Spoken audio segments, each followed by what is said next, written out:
Hello and welcome. आप देख रहे हैं गुड रिटर्न्स का खास शो एसआईपी से कमाई, और मैं हूं आपके साथ अर्णिमा द्विवेदी। देखिए, बाजार जब वॉलेटाइल होता है तो ज्यादातर निवेशक ये सोचते हैं कि स्टॉक्स में क्यों माथापच्ची करें।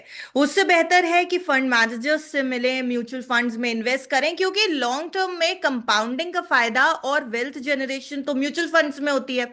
लेकिन जब यही म्यूचुअल फंड्स वॉलेटाइल मार्केट में आपको नेगेटिव रिटर्न्स दिखाते नजर आए, यानी आपके पोर्टफोलियोज में नेगेटिविटी देने लगे या फिर रेड मार्क्स दिखाई देने लगे, तो निवेशक यहां पर भी पैनिक हो जाते हैं। ऐसे में बहुत जरूरी होता है कि हम किस तरीके से अपने म्यूचुअल फंड्स के पोर्टफोलियोज को मैनेज करें, उनको किस तरीके से डाइवर्सिफाई करें और किस तरीके से लॉन्ग टर्म में कंपाउंडिंग के फायदे से एक अच्छी खासी वेल्थ जनरेट कर पाए। अब इसको समझने के लिए और डाइवर्सिफिकेशन किस तरीके से करना है, किस तरीके के फंड में पैसे रखने हैं, उसको समझने के लिए आपको बहुत सारे सवाल दिमाग में आ रहे होंगे कि आखिर मार्केट इतना वॉलेटाइल है, हम क्या करें? म्यूचुअल फंड से पैसे निकाल लें या फिर नए तरीके के फंड्स खरीदें? अपने पैसों को एलोकेट कैसे करें? तो आज हम कुछ इसी तरीके के फंड्स के बारे में बात करेंगे। म्यूचुअल फंड इंडस्ट्री में क्या कुछ चल रहा है, इसके बारे में बात करेंगे। हमारे साथ एक बेहद खास मेहमान मौजूद है। हमारे साथ इस समय रंजीत भाटिया जी हैं, वाइट ओक कैपिटल से। Sir, welcome to Good Returns. Thank you Arnima. Sir, सबसे पहले तो थोड़ा बाजार के बारे में बातचीत कर लेते हैं। बहुत कंफ्यूजन, बहुत वॉलेटिलिटी। क्रूड प्राइसेस के कारण मार्केट रिएक्ट कर रहा है, अर्निंग्स पे मार्केट रिएक्ट कर रहा है, मिडिल ईस्ट में जो टेंशन चल रही है उसके कारण मार्केट रिएक्ट कर रहा है। इतनी सारी चीजें जब बाजार के सामने आके खड़ी हो गई हैं और बाजार में उतार चढ़ाव बना हुआ है, तो अब आउटलुक कैसा नजर आ रहा है? क्या जो हम बुल केस लेकर के चल रहे थे बाजार के लिए कि बाजार एक लेवल पे पहुंचने वाला है, अपना हाई लगा लेगा कुछ समय में, वो ब्रेक लगता नजर आ रहा है वहां पे? और अगर ऐसा है तो क्या अब ये 24,200 वाला लेवल, बहुत इंपॉर्टेंट सा लेवल समझ में आ रहा था, वो उससे भी नीचे जाता बाजार दिख रहा है? कैसा दिख रहा है अभी बाजार? See Arnima, it's very it's very easy to say कि क्या वर्क कर रहा है, क्या नहीं वर्क कर रहा और कहाँ मार्केट जाएगी। हम्म। अगर पता होता किसी को भी तो that would have been very easy, right? Hmm. तो ये देखना है हमको क्या चीज मार्केट में पुल कर रही है, क्या पुश कर रही है। वहां हमेशा कुछ ना कुछ पुल करेगा, हमेशा कुछ ना कुछ पुश पुश करेगा। जी। So macro will always be there. You cannot shy away from macro. Macro से भाग नहीं सकते मैक्रो। और अगर किसी को पता होता कि मैक्रो में क्या होना है, it would have been very easy. But if you look at earnings growth कैसी आ रही हैं, फ्लोज कैसे हो रहे हैं, domestic flows obviously, institutional international flows तो नेगेटिव में है, बट जी। डोमेस्टिक फ्लोज अच्छे हैं, वैल्यूएशन रीजनेबल हैं। India after under performance of India market is not doing that bad. तो ये सारा कुछ देखते हुए आपको लगता है कि मार्केट ठीक रहनी चाहिए। बट अगेन फेब्रुअरी में, at the end of February, किसको पता था कि वॉर होगी? अगर वॉर होगी, जब स्टार्ट भी हुई तब लग रहा था कि इतनी इतनी देर तक नहीं चलेगी जितनी चल गई है। जी। तो मैक्रो में हमेशा अनसर्टेनिटी रहेगी। मार्केट्स ऑब्वियसली, मार्केट्स को अनसर्टेनिटी नहीं अच्छी लगती, बट अगर अनसर्टेनिटी है, you just have to look forward for the long term, के लॉन्ग टर्म में क्या वर्क करता है, क्या नहीं करता। अर्निंग्स वर्क करती हैं, फंडामेंटल्स वर्क करते हैं, अर्निंग्स ग्रोथ मैटर करती है। If all these things are going well, if consumption matter करती है, domestic consumption that is also going well, all these things long term, they should work for the markets. Okay. So long term outlook को अगर देखा जाए sir, तो क्या अभी अपने पोर्टफोलियोज में चेंज करने का समय है कुछ? क्या उन्हें रीजेक्ट करें, अलोकेशन को बदलें? अभी क्या करें, किस तरीके से रिस्क प्रोफाइल को अपने मैनेज करें ताकि इसी लॉन्ग टर्म में हमें ज्यादा बेहतर फायदा मिल सके? सी, मैं कोई भी इन्वेस्टर अगर मेरे से पूछता है, ऑलवेज टेल देम कि आपको अपनी रिस्क टॉलरेंस पता होनी चाहिए। हम्म।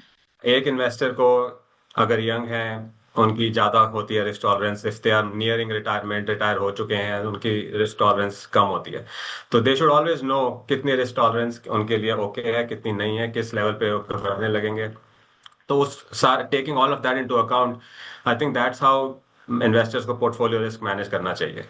यू शुड डिसाइड कि आप कितने लेवल की वॉलेटिलिटी आपके लिए ठीक है। अगर मार्केट 5% गिरी, आपका पोर्टफोलियो 7% गिर गया, आपको रात को नींद आनी बंद होगी। अगर 2% एक्स्ट्रा गिर गया है, तो then means your risk tolerance needs to be adjusted. तो that's what you need to decide for any investor, आपकी रिस्क टॉलरेंस क्या है, और उस रिस्क टॉलरेंस के हिसाब से आपको कितना इक्विटीज में रखना चाहिए, कितना फिक्स्ड इनकम या डेट में रखना चाहिए, कितना फिक्स्ड डिपॉजिट में रखना चाहिए, कितना गोल्ड में रखना चाहिए। It all is a play on how much risk tolerance और how much risk are you comfortable with. Hmm. Sir कुछ आर्टिकल्स और अपडेट्स पढ़ रहे थे हम म्यूचुअल फंड इंडस्ट्री के, और कई आर्टिकल्स को जब हमने पढ़ा तो कहीं ना कहीं आपका ही एक कोट मैंने देखा है, वाइटो कैपिटल की तरफ से एक कोट आया है कि इन्वेस्टर्स को पोर्टफोलियो का थर्मोस्टाट चेक करना चाहिए, सेट करना चाहिए। थर्मोमीटर चेक करने से कोई फायदा नहीं होगा। मैं थोड़ा इस कोट को समझना चाहती हूँ थोड़ा बेहतर तरीके से हमारे व्यूअर्स के लिए। थर्मोस्टैट, थर्मोमीटर, मार्केट के टर्म्स में किस तरीके से इसको देखना चाहिए, और ये कोड बेसिकली क्या कहने की कोशिश कर रहा है? या सो इस कोट का मैंने लिखा था जब मार्केट वाज वेरी वॉलेटाइल फरवरी मार्च में। तो what I was trying to say is कि थर्मामीटर आपको इंस्टेंट टेम्परेचर बताता है, राइट? आपको बुखार है, आपने थर्मामीटर लगाया, 100 है, 102 है, आपको उस टेम्परेचर पे पता लग जाएगा आपने क्या करना है। अगर ज्यादा हो गया बुखार, अगर बुखार है, then you eat a paracetamol या कोई medicine to bring it hmm. Down. But thermostat, तो thermostat is something which is you set and forget. आपको रूम में टेम्परेचर कितना चाहिए, you set it and you leave it. जी। So the big difference is, अगर आप बार बार thermometer लगा के टेम्परेचर देख रहे हो, it doesn't tell you much. अगर आपका टेम्परेचर ज्यादा है, आपने दवाई खाई, बुखार उतर गया, यू आर फाइन। तो आप बार बार चेक करना, बार बार चेक करने से कुछ नहीं हो रहा। But thermostat is something where आपके रूम में टेम्परेचर आपको 22 डिग्रीज चाहिए, you set it, you know that's comfortable for you and you forget it. You don't बार बार मेस नहीं करते उसको, because you know you are comfortable. So the main point of the article was कि उस time market was very volatile, ऊपर नीचे, tariffs थे, वॉर थी, व्हाट नॉट। तो बार बार पोर्टफोलियो चेक करना doesn't make any sense. If you have a long term horizon, if you have, you know what risk you are comfortable with, आपको वो सारी मेट्रिक्स पता है, तो आप एक बार पोर्टफोलियो अपना बार बार देखने से आपको कुछ फर्क, ज्यादा इंफॉर्मेशन नहीं मिलती। पोर्टफोलियो ने परफॉर्म करना है। What's most important for any investor, चाहे वो इंडिया में है, चाहे वो यूएसए में है, चाहे कहीं पे भी है, is that you have a strategic long term allocation. अगर आपको पता है 65% इक्विटीज, 35% फिक्स्ड इनकम, तो you should only change it when there's big up and down movements. Because if markets drop 10%, just as an example, तो आपकी जो 65% allocation थी, that may become close to 60%, 57, 58%. So उस point पे then is when it's needed to rebalance. आप reallocate करो, क्योंकि equities कम हो गई, fixed income ज्यादा हो गई है उस टाइम, तो it makes sense कि आप fixed income में से थोड़ा सा निकाल के you come back to your strategic long term allocation, because that's what you signed up for. हर दिन अपना portfolio check करना, हर दिन अपनी allocation check करनी, that doesn't make a lot of sense. It just wastes time in my opinion. Okay sir, तो ये थर्मोस्टाट किस तरीके के फंड्स बन सकते हैं एक इन्वेस्टर के लिए? किस तरीके के फंड्स अपने पोर्टफोलियो में ऐड करें कि फिर उसके बाद हमें भूल जाना चाहिए और फिर टेंशन नहीं लेनी है बिल्कुल? हम एसेट एलोकेशन फंड्स बहुत सारे होते हैं, right?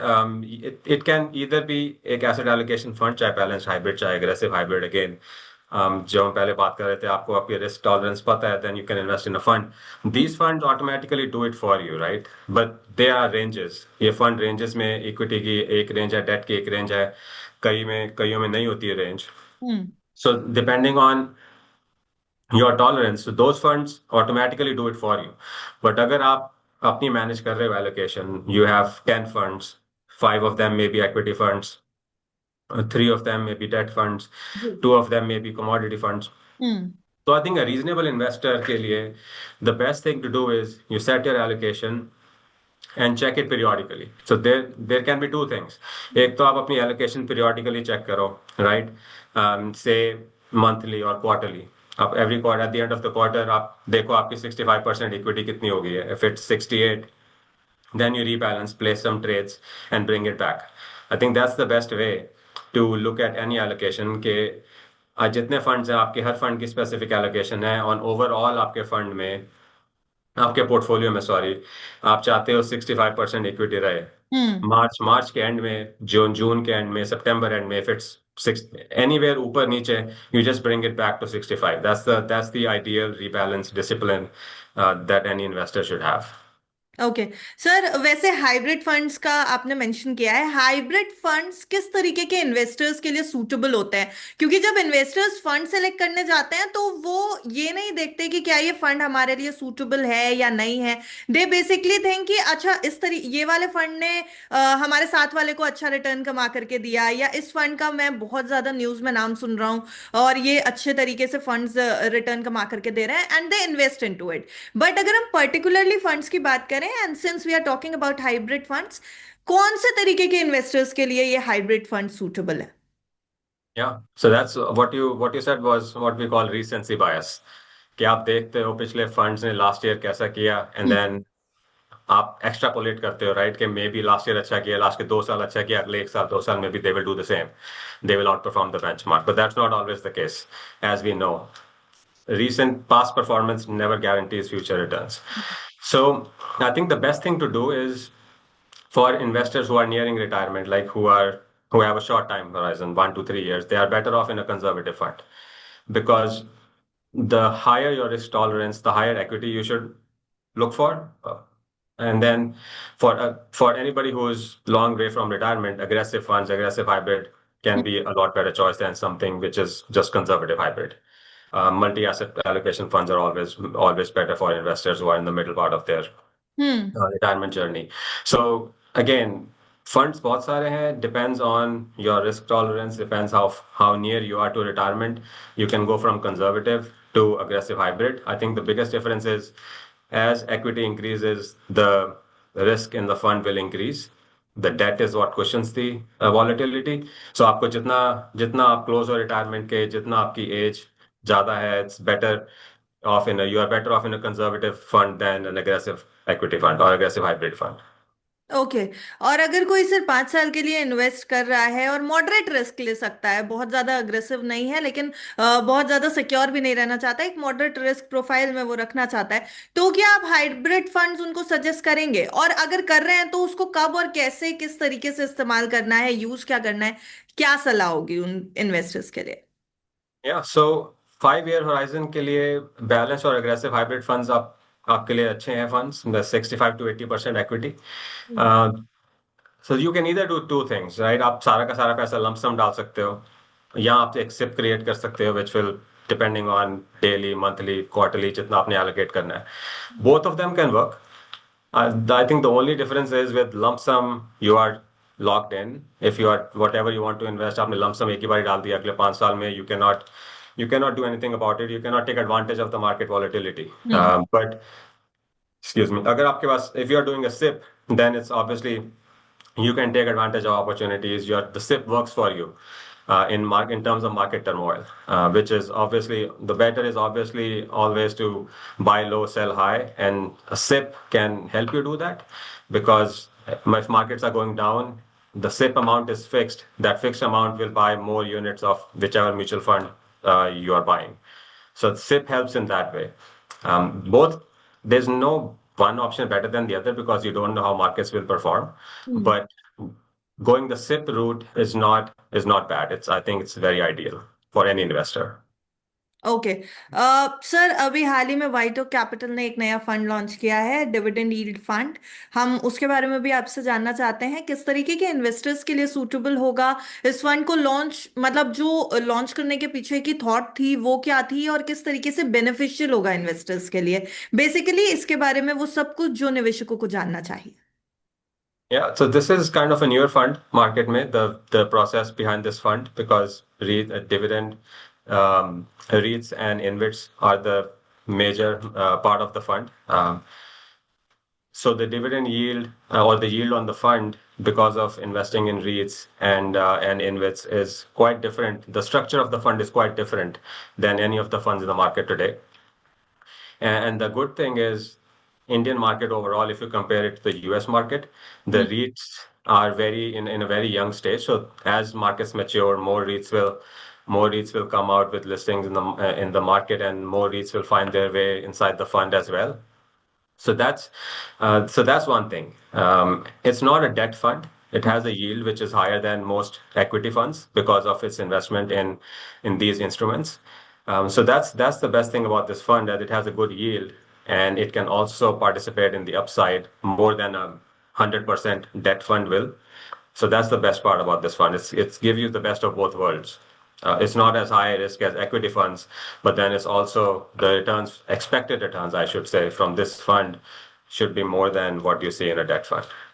Okay. Sir, since we were talking about a 5-year horizon plans, अगर 5 साल से कम के ऐसे निवेशक हैं जो 5 साल से कम के लिए किसी तरीके के म्यूचुअल फंड में पैसा लगाना चाहते हैं, उनके लिए स्ट्रैटेजी क्या होनी चाहिए? क्या हाइब्रिड फंड्स या फिर मल्टी एसेट जो फंड्स होते हैं वो ज्यादा बेटर हैं उनके लिए, या फिर उन्हें किसी तरीके के थीमेटिक फंड्स में जाना चाहिए? बेसिकली करना क्या चाहिए अगर 5 साल से कम का होराइजन है, या म्यूचुअल फंड से दूर रहें, सिर्फ लॉन्ग टर्म के लिए म्यूचुअल फंड्स को देखें?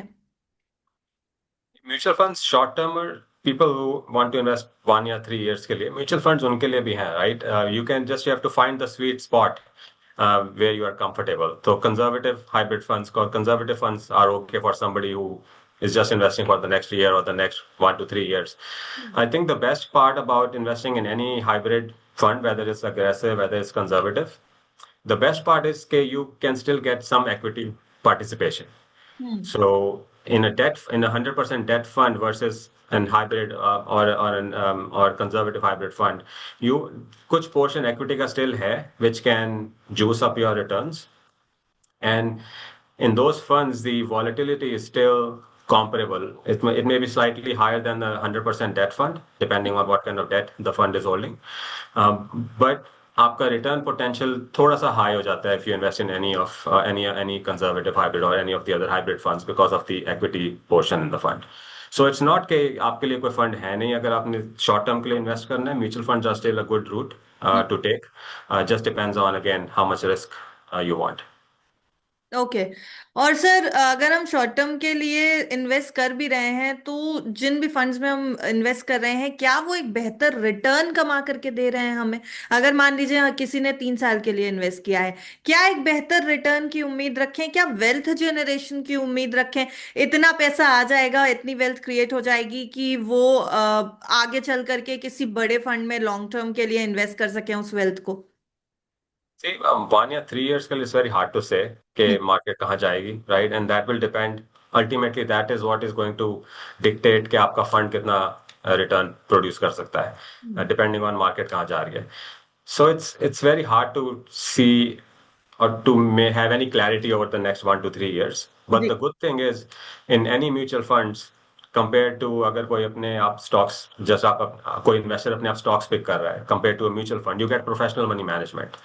I think that is the main thing you should keep in mind if you are investing in any mutual fund, that there's a professional team of like portfolio manager, analyst जो आपके लिए पैसे आपके invest कर रहे हैं. So that is, I think, the beauty of investing in a mutual fund. Ke you don't have to spend your time, energy in selecting stocks for your portfolio, for your fund. There's a professional team that does it. They are the best at, supposedly the best at what they are doing. So entrust your money with them and leave it with them. Okay. Sir, is there a rule of thumb कि हम अपना risk profile जो है वो manage कर सकें जब market volatile होती है? कुछ ऐसे रूल ऑफ थम्स हैं जो याद रखने चाहिए हर इन्वेस्टर को? Yeah, I think, like I said earlier, fill it, shut it, forget it mentality होनी चाहिए. Because if you know long term आपकी क्या risk tolerance है, आपकी जी। strategic allocation कितनी होनी चाहिए, then you should not tinker with it. Just leave it, let it be.